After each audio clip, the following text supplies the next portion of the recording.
Waalaikumsalam warahmatullahi wabarakatuh. Sugeng enjing para siswa.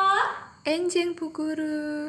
Kados pundi kabaripun? Sae. Alhamdulillah. Nggih, saderengipun pasinaon dinten menika dipun wiwiti, sumangga dedonga rumiyin, dedonga kawiwitan.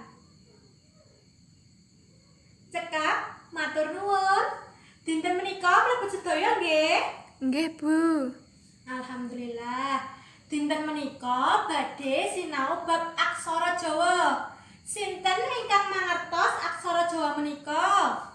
Kula, Bu. Nggih, Mbak Wahidatur. Nika aksara legena. Leres. Lajeng sinten malih? Kula Nggih, Nimas. aksara carakan. Leres. Lajeng? Kula Bu. Nggih, Aswi.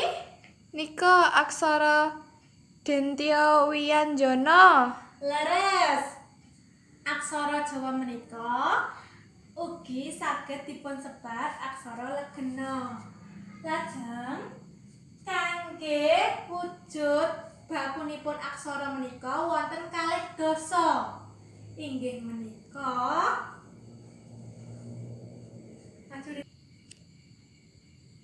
wujudipun kalih dasa menika kados makaten.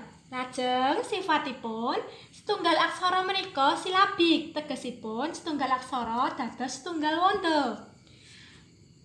Kangge seratanipun kados makaten.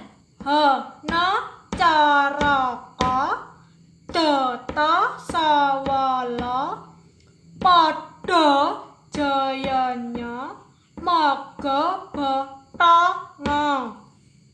Menika nggih kangge paksangan ha, pa, kalian sa menika seratanipun wonten ing sisihipun aksara, tegesipun boten wonten ing ngandhapipun. Menawi sanesipun menika seratanipun pasangan ing ngandhapipun. Lajeng aksara Jawa menika ugi gadah sandangan swara.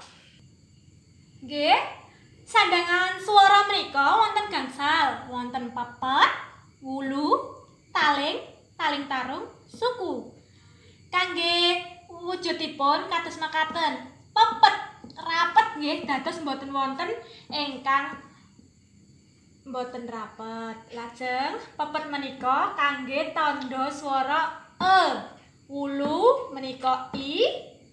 Lajeng taling menika kangge tandha swara i.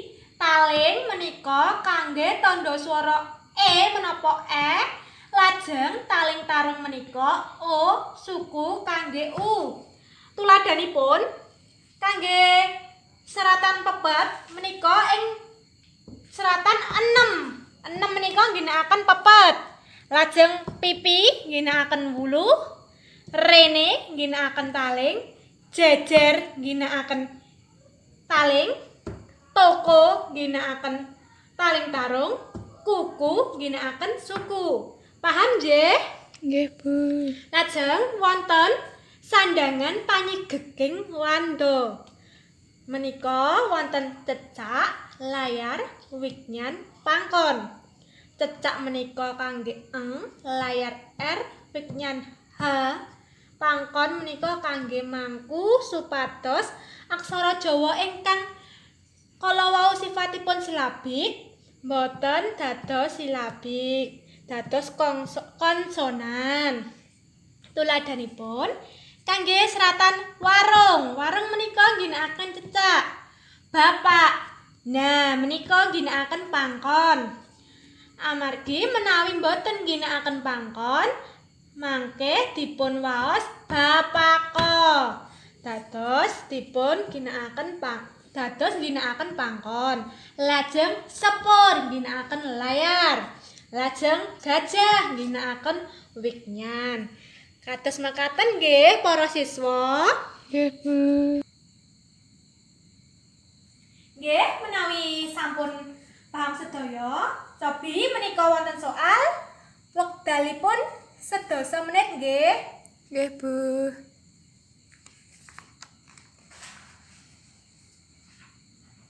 Nggih, kegandengan wekdalipun sampun cekap, monggo dipun rembak sesarengan. Ingkang nomor sepisan, sinten ingkang badhe maos? Kula, Bu. Nggih. Mbak Afifah? Nggih, Bu. Ajining diri saka lati. Leres. Nomor kalih. Kula, Bu. Indah? Ajining raga saka busana. Leres. Nomor 3. Kula, Bu. Retno? Bapak nembe tindak. Leres. Lajeng sinten ingkang badhe majeng nyerat wonten ing ngajeng? Monggo nomor 3. Nomor sekawan gangsal kalian 6.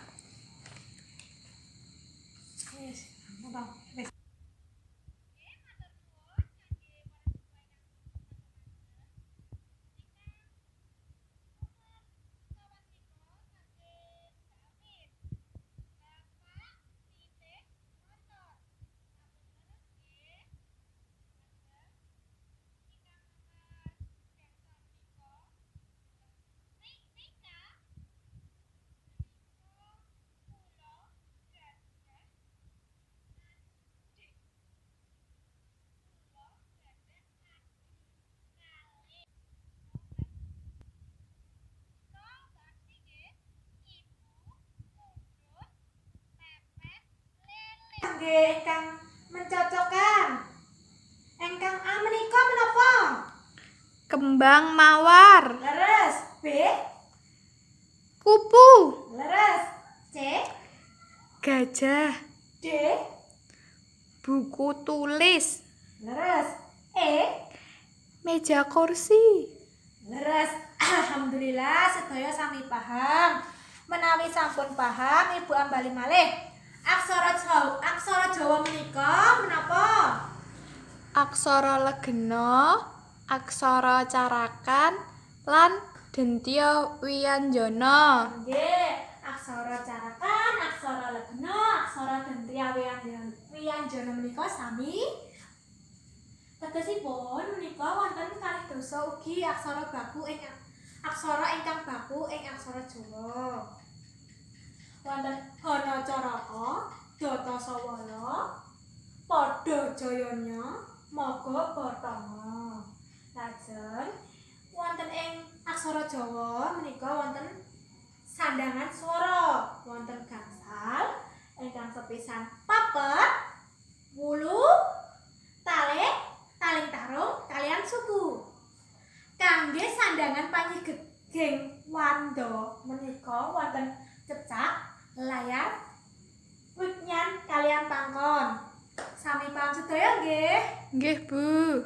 Alhamdulillah kegandengan wekdalipun sampun cekap. Sumangga pepanggihan dinten menika dipun pungkasi kanthi waosan hamdalah sesarengan. Alhamdulillahirabbil alamin. Wassalamualaikum warahmatullahi wabarakatuh.